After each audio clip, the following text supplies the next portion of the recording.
All right, folks, it's time to look at Taylor series, and this is a build up off of the last video, which was Taylor polynomials.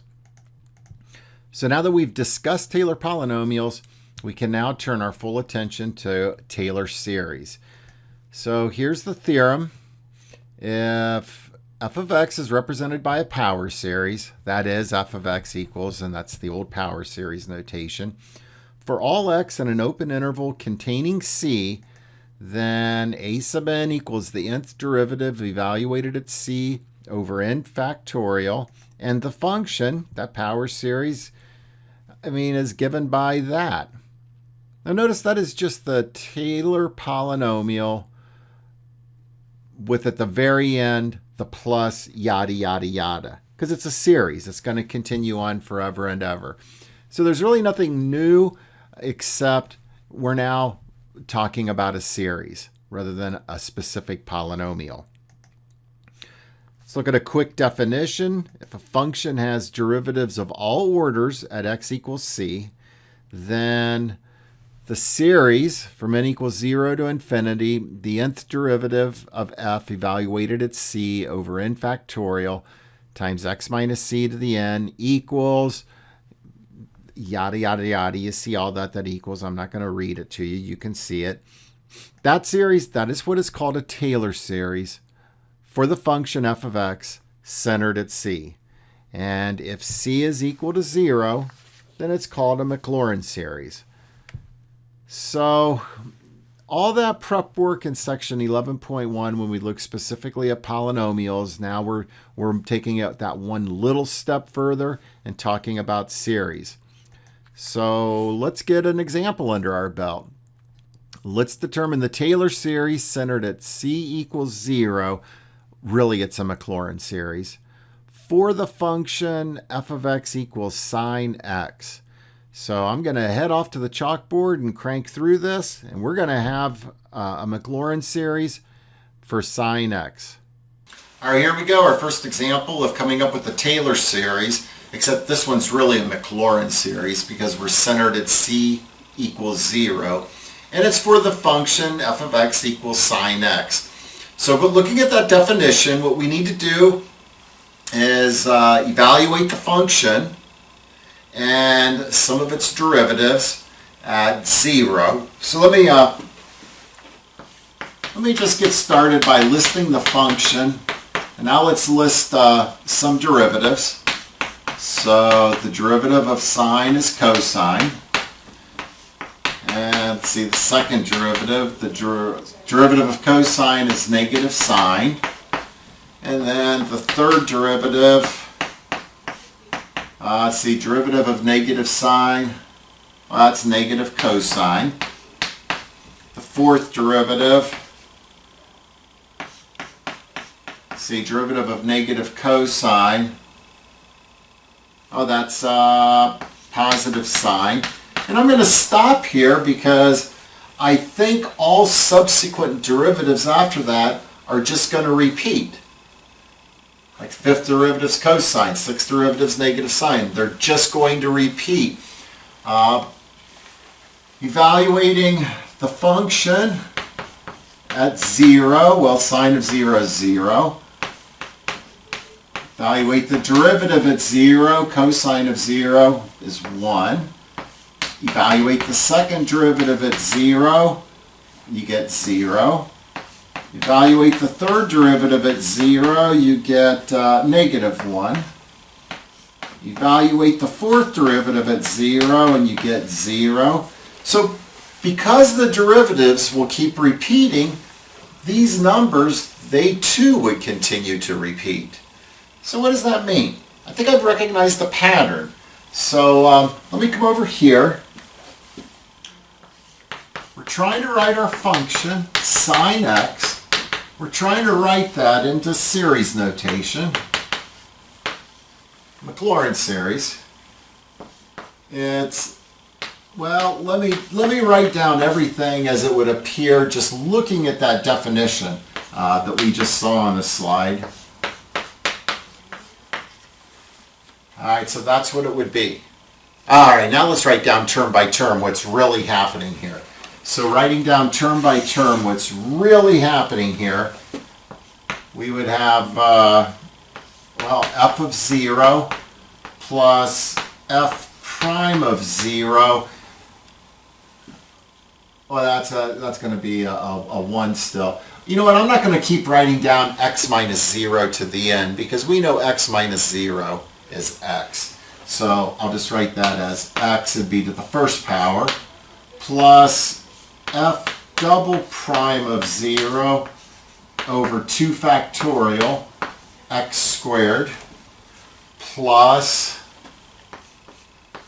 f triple prime of 0 over 3 factorial x cubed plus, well, yada, yada, yada.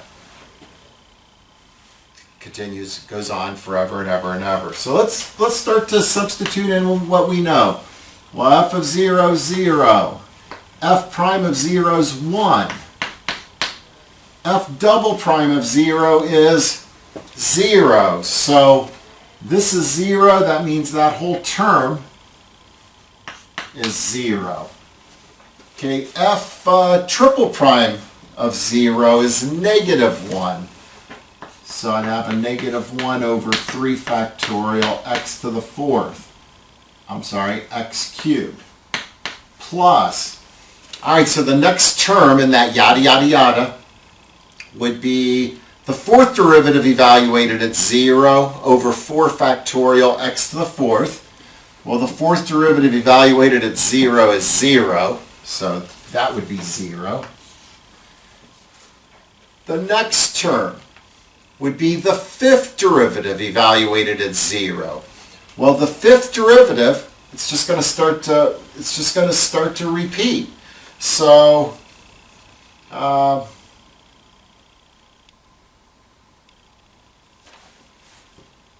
be a 1 over 5 factorial x to the 5th. Well, let's think about what the next term would be.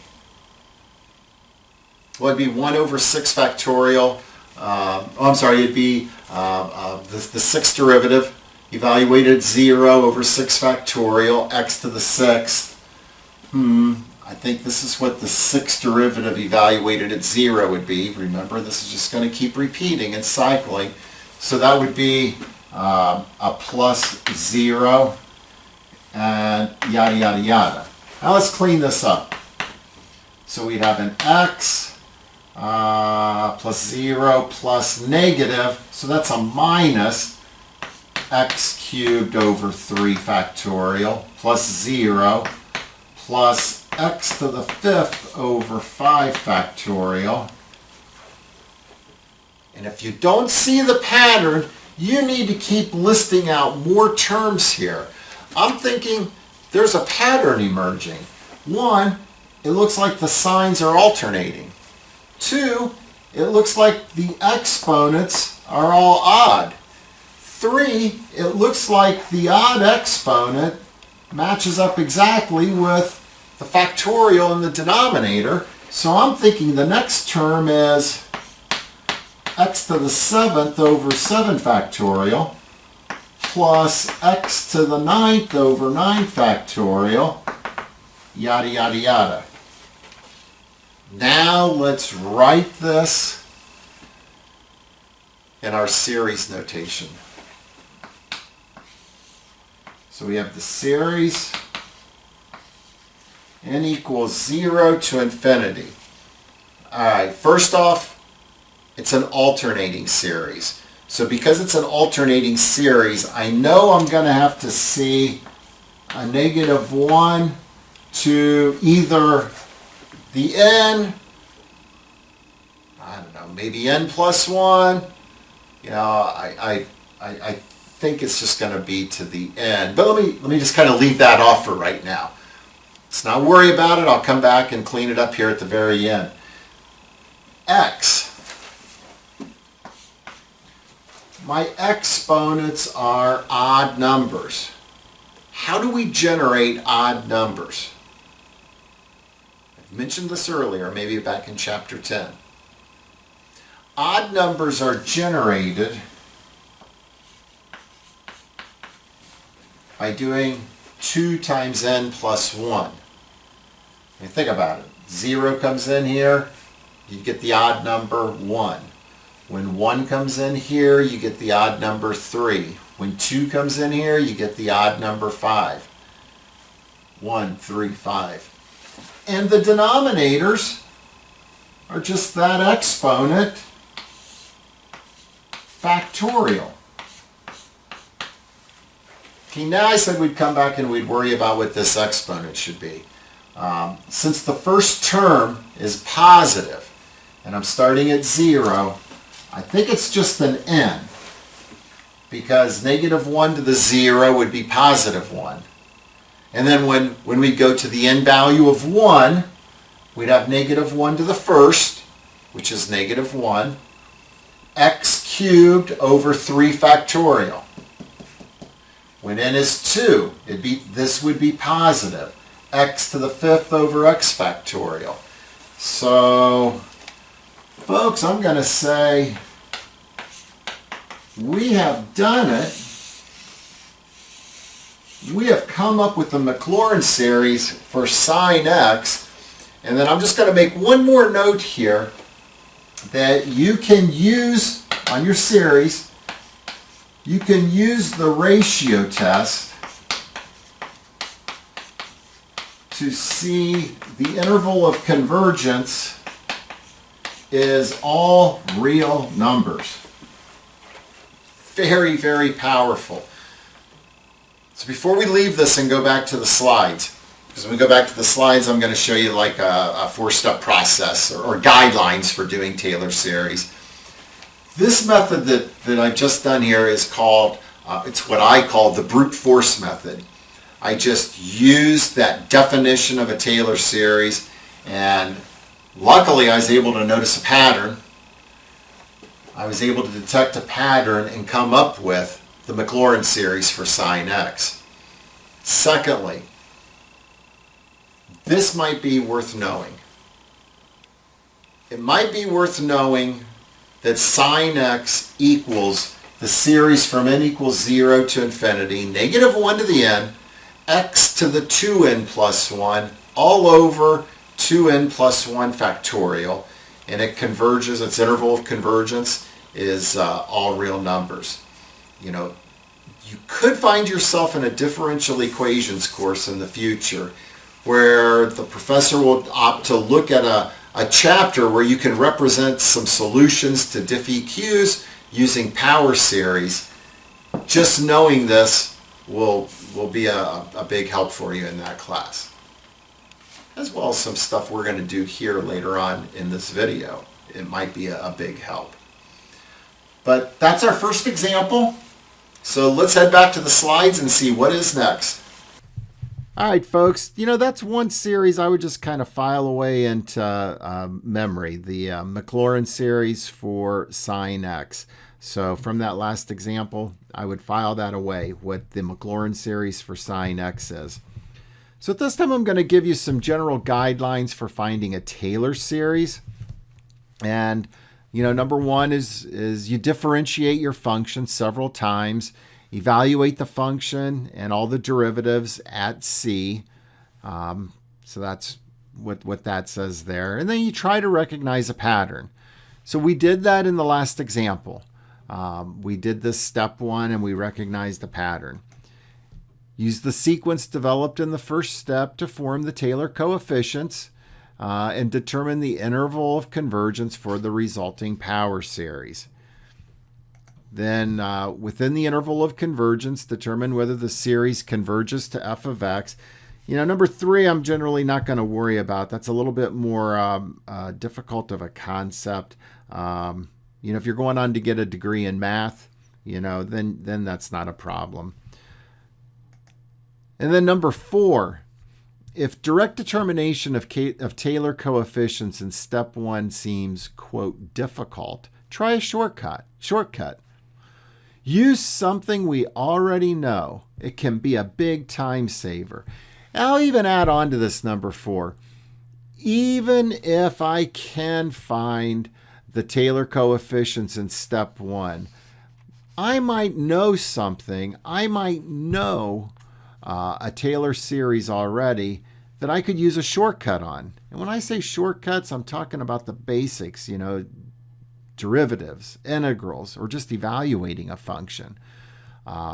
So once I know something, so like I now know the Maclaurin series for sine x, I should be able to quickly get the Maclaurin series for cosine x by using differentiation.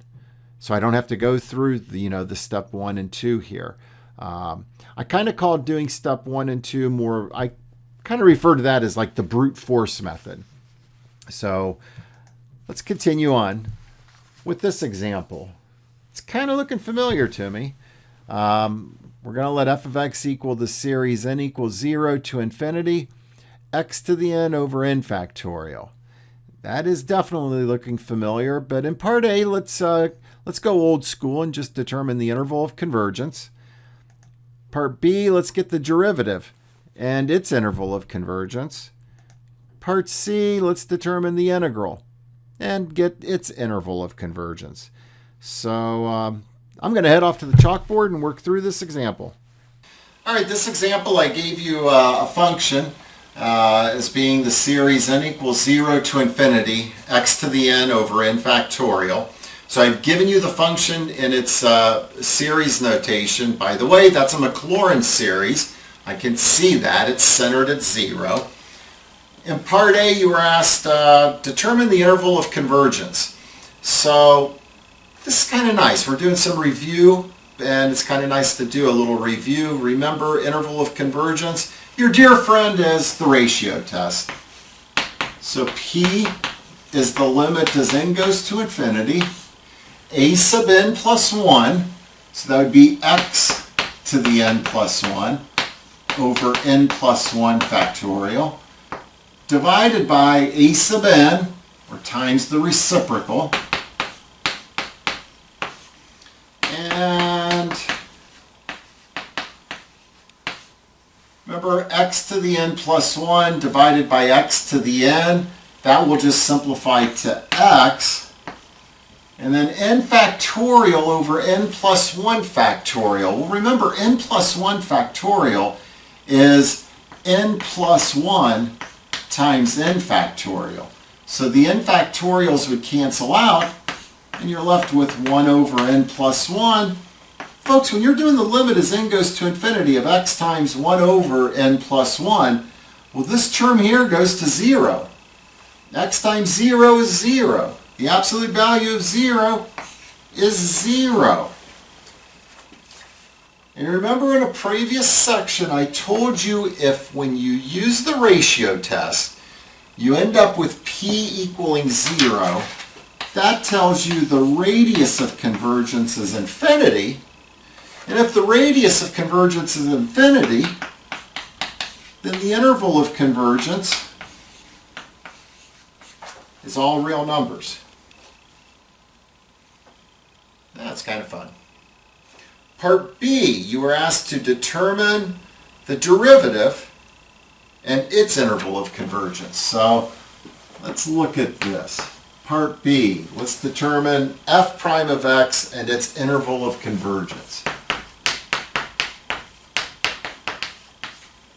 All right. You know what?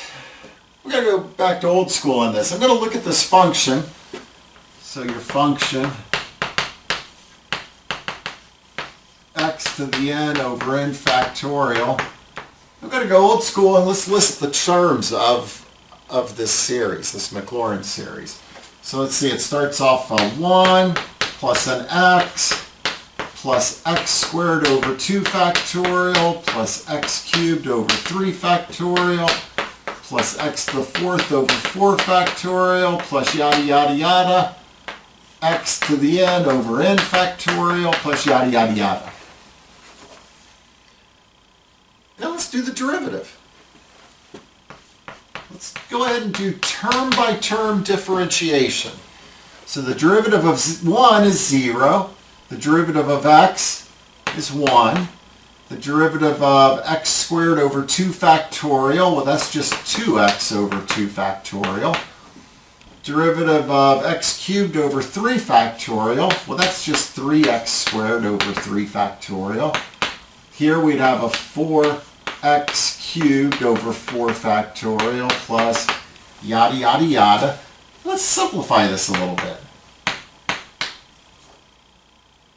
You have a 2 upstairs, 2 factorial downstairs. Remember, 2 factorial is nothing more than 2 times 1, which is 2. 2 over 2, so that simplifies to x. Here we have a 3, and in the denominator we have a 3 factorial. So 3 factorial is 3 times 2 times 1. So that 3 would cancel out with the 3 and just leave us with 2 times 1, which is 2 factorial. See, 4 factorial is 4 times 3 times 2 times 1. The 4's would cancel out, just leaving me with 3 times 2 times 1, which is 3 factorial. So we did the derivative, term by term we did the derivative, and here's what we ended up with. We ended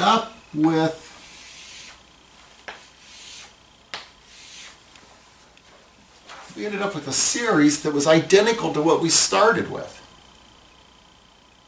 This series was given by this function. When we did the derivative, we ended up with the same thing. The derivative is the same thing as the original function. You should know exactly what this function is. What is the function whose derivative is the same thing as the function? What function has itself as its derivative? That's right.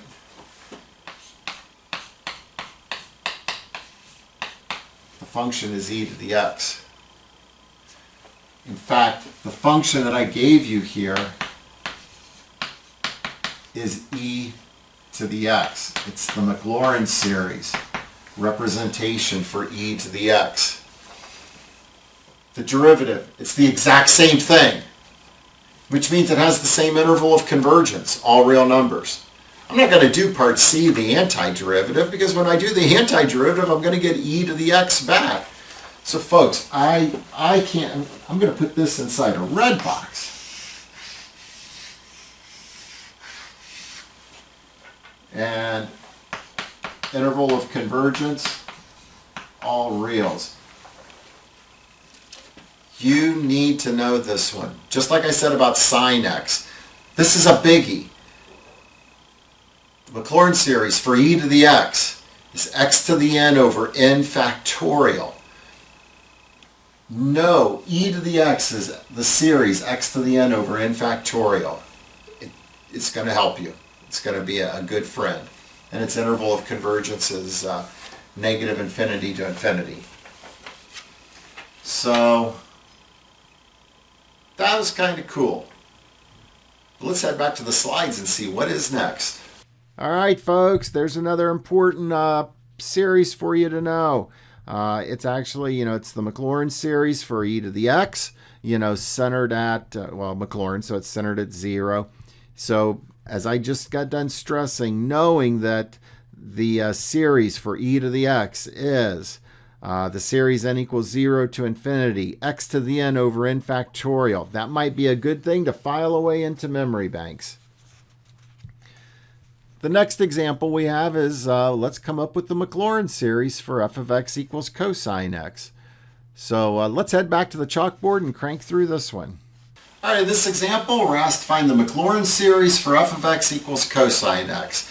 I could attack this the exact same way that we did in our first example. Our first example was a Maclaurin series for f of x equals sine x.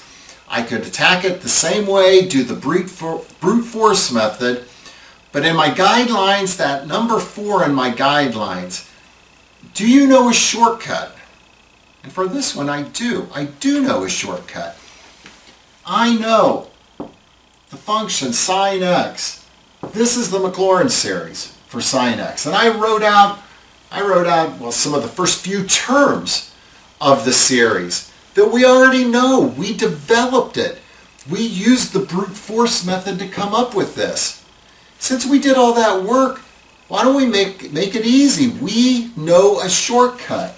We know the derivative. We know the derivative of sine is cosine.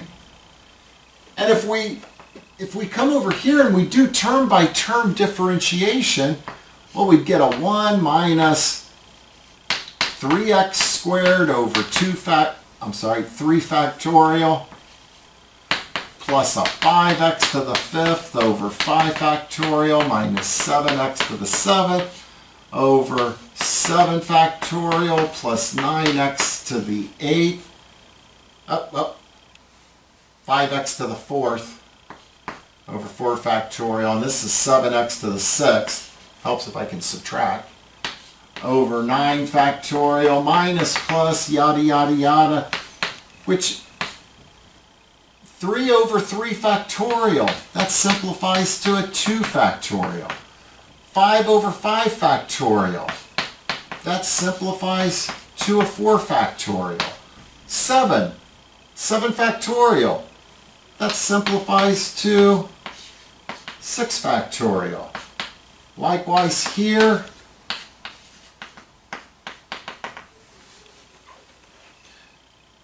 I mean, folks, you can represent this. I mean, we know we're going to have an alternating series, so we know it's going to have a -1. I'm going to already say it's -1 to the n because the first term is positive, and when n is 0, it gives me a positive. All of these exponents are even. How do you generate even? How do you generate even numbers? Well, it's just a 2n, and then the denominator is just a 2n factorial. And notice, I mean, I left a blank here. Notice this is the exact same thing. It's just differentiating the series. I mean, the 2n plus 1 would come out front. You would subtract 1 from the exponent to give you a 2n. That 2n plus 1 would cancel out with the 2n plus 1 in the 2n plus 1 factorial notation. Because remember, this would be 2n plus 1 factorial is 2n plus 1 times 2n times the quantity 2n minus 1, etc., etc., etc. The 2n plus 1s would cancel out and leave you with the 2n factorial. So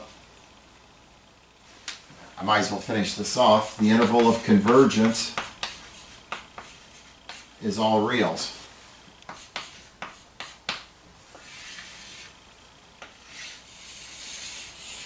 So we use something we already knew. I mean, we did the brute force method to come up with this, and we just simply said, hey, the derivative of sine is cosine. Let's just differentiate it, and we're done. We have the Maclaurin series for cosine x. This isn't a bad one to know as well, but keep in mind, if you know the Maclaurin series for sine x, you can always come up with the Maclaurin series for cosine by just differentiating. And on that note, let's head back to the slides and see what is next. You see how friendly that last example was? Just knowing the Maclaurin series for sine x, we were able to quickly get the Maclaurin series for cosine x. It was kind of like that step 4 in the guidelines that I gave you earlier. So continuing on, the next example is let's find the Maclaurin series for f of x equals sine x squared. Heading off to the chalkboard to work through this one. In this one, we're asked to find the Maclaurin series for f of x equals sine x squared. And again, I'm going to use something I know. I know the Maclaurin series for sine x. And then, I mean, if this is the Maclaurin series, if that's the Maclaurin series for sine x, I mean, folks, this is the basics of evaluating a function. Notice that the f of x squared when you evaluate a function, you simply, it's a replacement. You substitute. I mean, you know, f of 5 would be the sine of 5. F of x squared is the sine of x squared. It's just simply a replacement. And if you just simply replace all of these x's with x squared,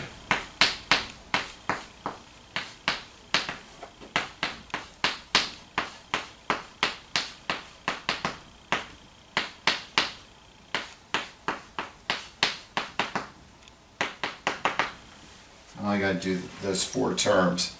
If you just simply do that, well, notice you get an x squared minus, what is that, x to the 6th over 3 factorial plus x to the 10th over 5 factorial minus x to the 14th over 7 factorial, yada, yada, yada. But if we can replace each of these x's with an x squared, can't we just replace that x with an x squared? F of x is sine x. F of x squared is sine of x squared. I did term by term replacement of the x's with x squared, but I can take my series and I can replace the x with x squared. So I'd have x squared, okay, then that's raised to the 2n plus 1, over 2n plus 1 factorial. And you can clean this, I would clean this up just a little bit. Negative 1 to the n, x squared raised to the 2n plus 1. Remember, you can multiply those exponents to get x to the 4n plus 2 over 2n plus 1 factorial. So this is the Maclaurin series for sine of x squared. And you can go ahead and check. You can go ahead and check that if you start at an n value of 0 into the series, it's going to kick out those terms. But it's just the basics of what a function is and how to evaluate a function. So one more time, I used something that I knew. I mean, I know this. And I used it and said, well, f of x squared is simply sine of x squared.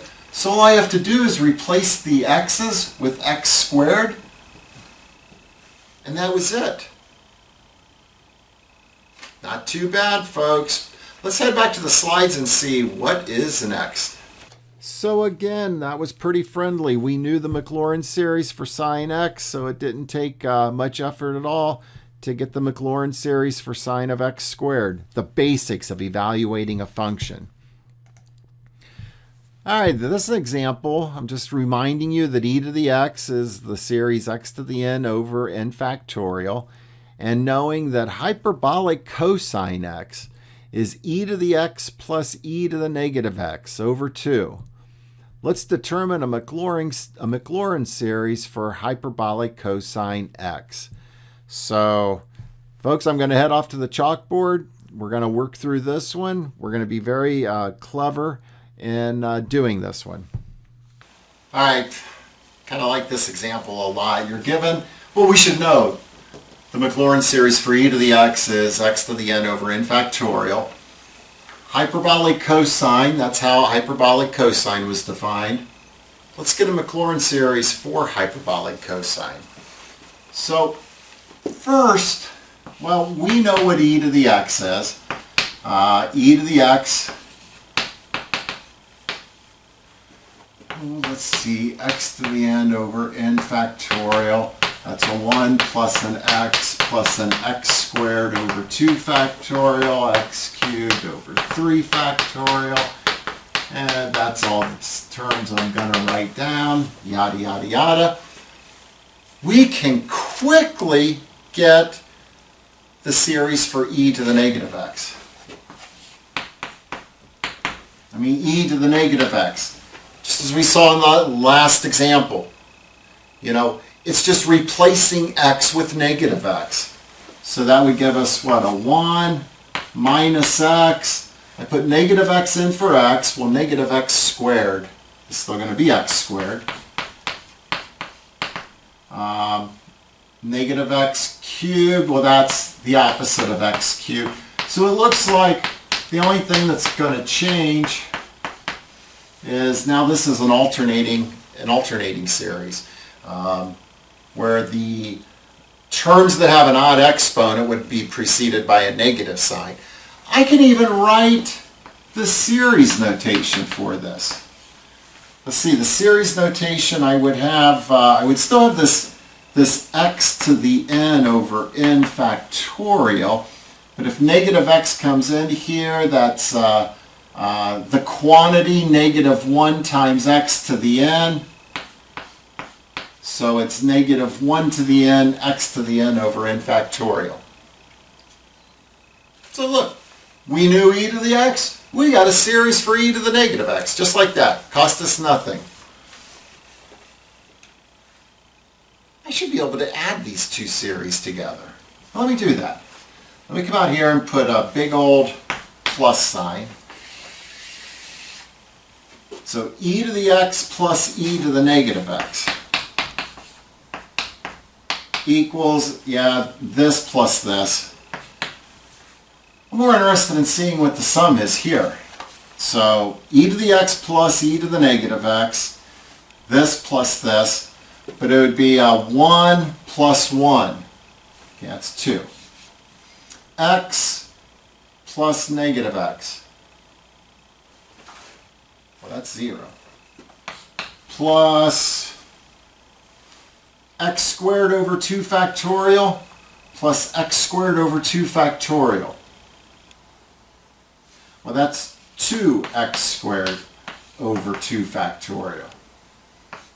Plus, well, x cubed over 3 factorial plus negative x cubed over 3 factorial.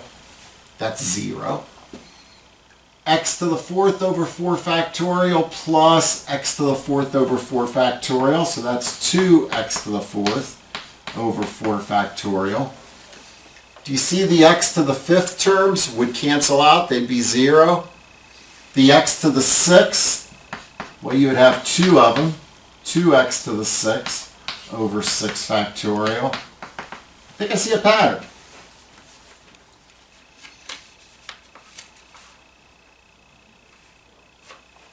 We know that's e to the x plus e to the negative x. We have it. But hyperbolic cosine is e to the x plus e to the negative x divided by 2. So why don't I now divide by 2? E to the x plus e to the negative x over 2 equals, well, I come in here and I do term by term, divide by 2, or multiply by 1/2. And that would give me a 1 plus, well, that 2 would be gone, so I'd have x squared over 2 factorial. That 2 would be gone, so I'd have x to the 4th over 4 factorial. That 2 would be gone, so I'd have x to the 6th over 6 factorial, plus yada, yada, yada.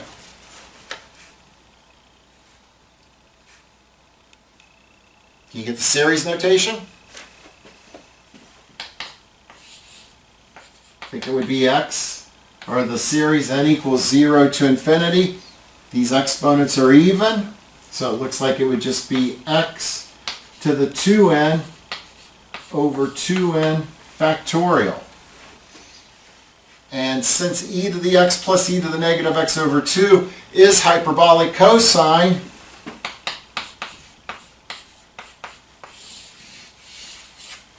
we have just come up with the Maclaurin series for hyperbolic cosine.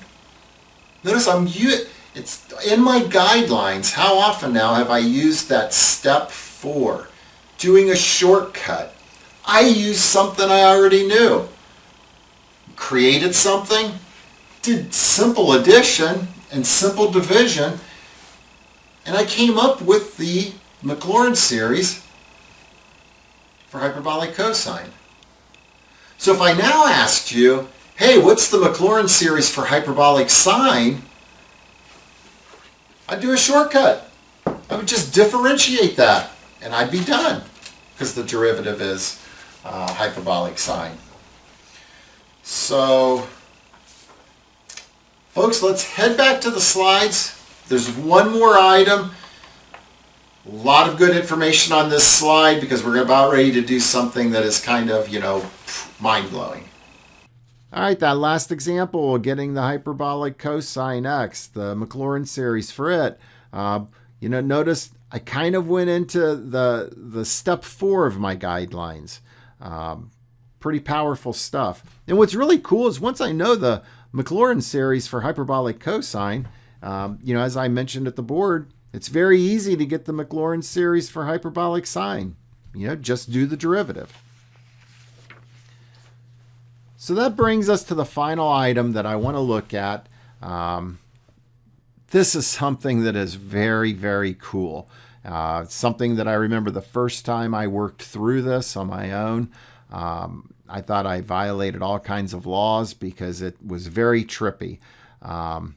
This final item, it actually incorporates what some people would say arguably are the 5 biggest numbers in mathematics. The number 0. That's the additive identity. Anything plus 0 is that same thing back. That makes it the additive identity.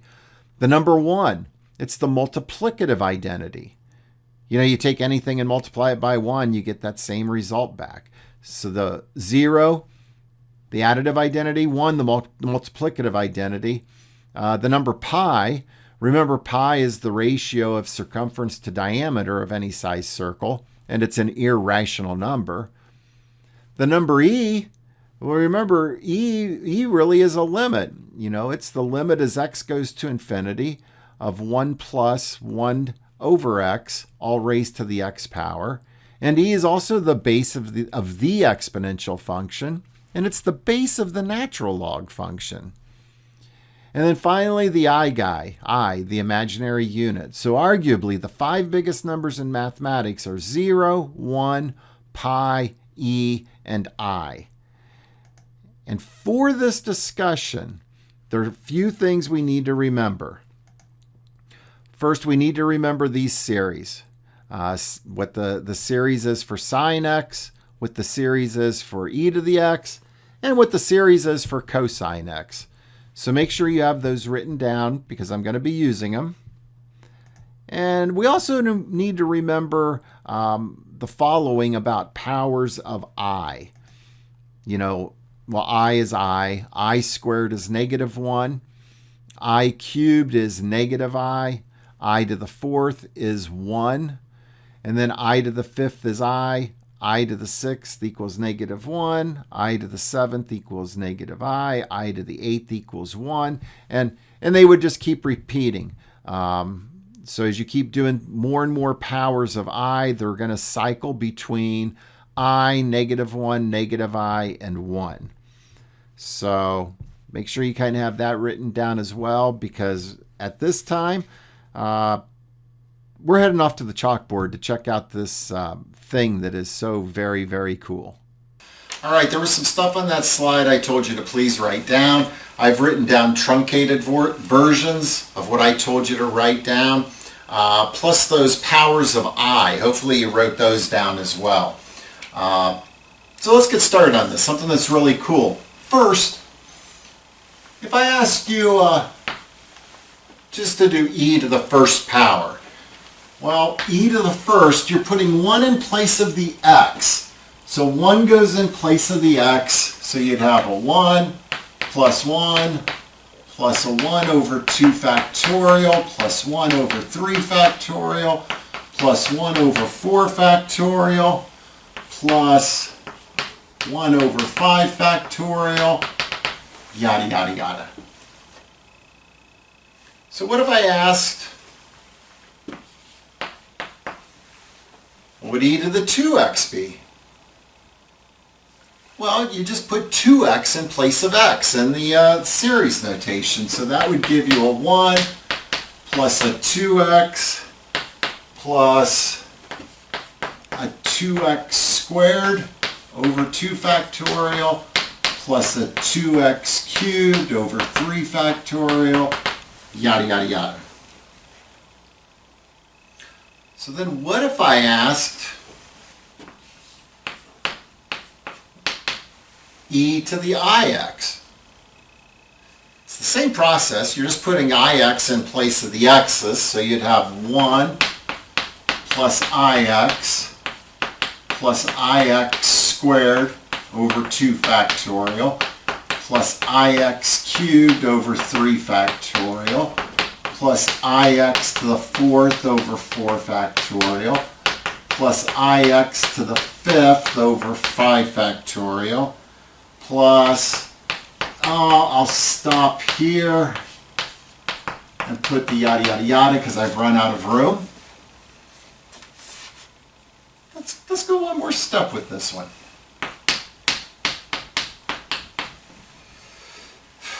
Ix quantity squared. Well, that's just an I squared x squared over 2 factorial. Ix quantity cubed. That's just an I cubed x cubed over 3 factorial. Likewise, we have an I to the 4th x to the 4th over 4 factorial.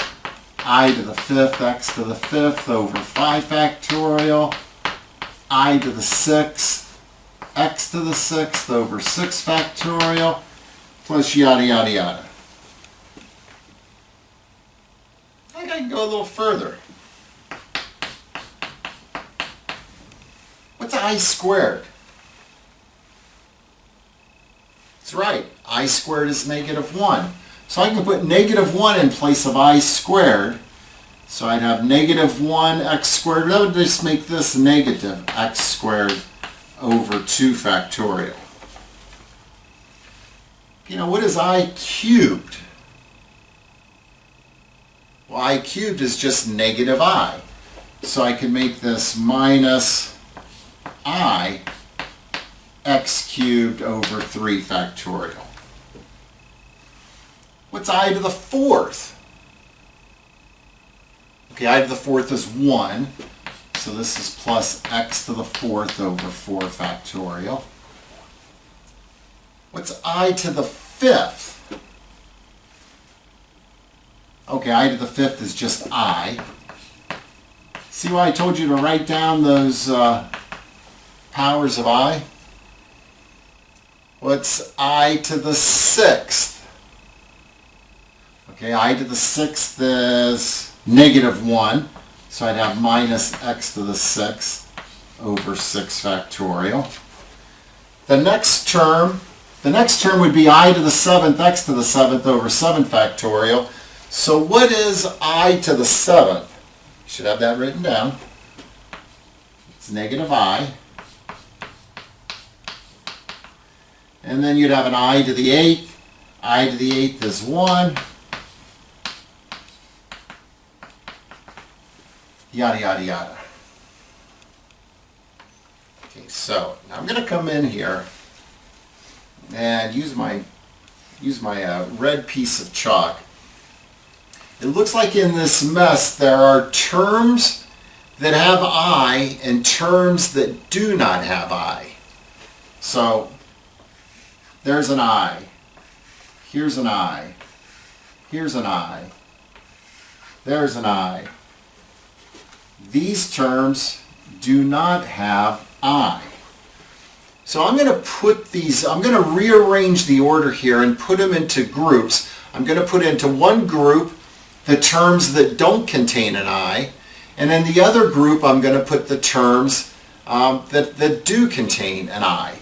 So if I put into a group the terms that do not contain an I have a 1 minus x squared over 2 factorial plus x to the 4th over 4 factorial minus x to the 6th over 6 factorial plus x to the 8th over 8 factorial, yada, yada, yada, plus, now I'm going to put into a group all the terms that contain an I, so that's ix minus I x cubed over 3 factorial plus I x to the 5th over 5 factorial minus I times x to the 7th over 7 factorial, yada, yada, yada. And you know what? Since I have all the terms that contain an I have it contained in parentheses. Why don't I factor out the I? So if I factor out the I, so let me just write this first term, or this first group down.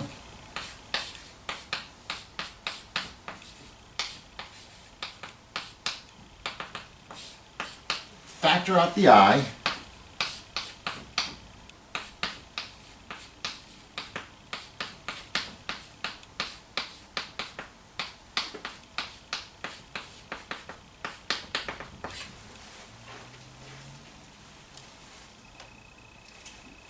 I see something pretty cool. First, I see that is nothing more than cosine. So this is cosine. This here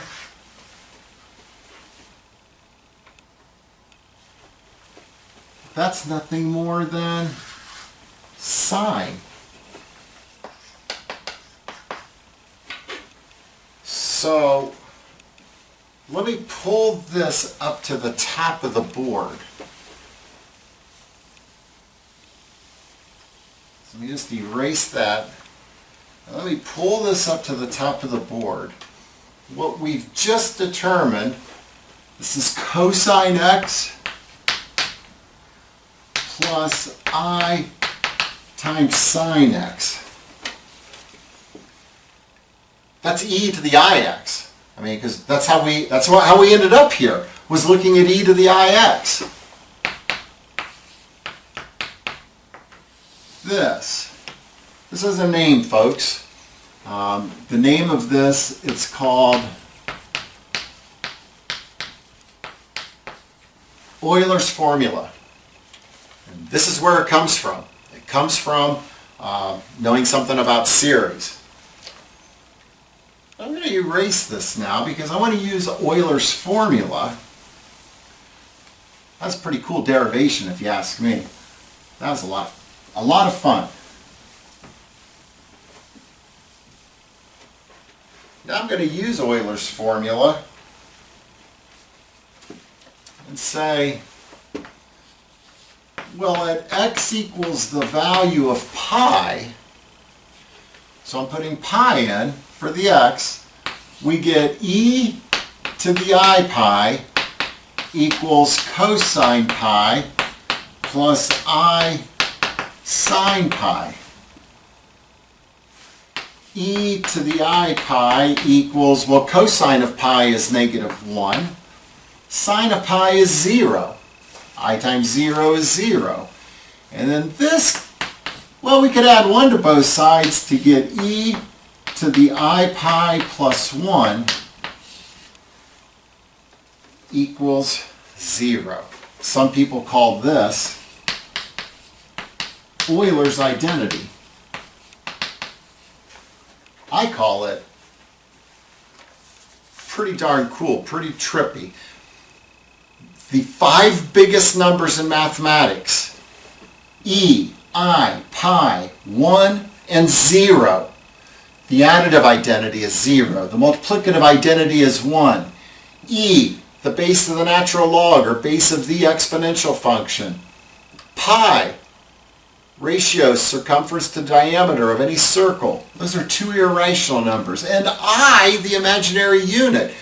So you're saying an irrational number raised to the imaginary unit times an irrational number plus 1 equals 0. Absolutely, it's absolutely amazing. And that's kind of like the last thing I like to discuss in our study of infinite series and Taylor series. Maclaurin series, leave you on this note. But with that said, I think you can now head off to the book and do the you can do the few exercises that I've picked for you to do in section 11.3. Thanks for watching.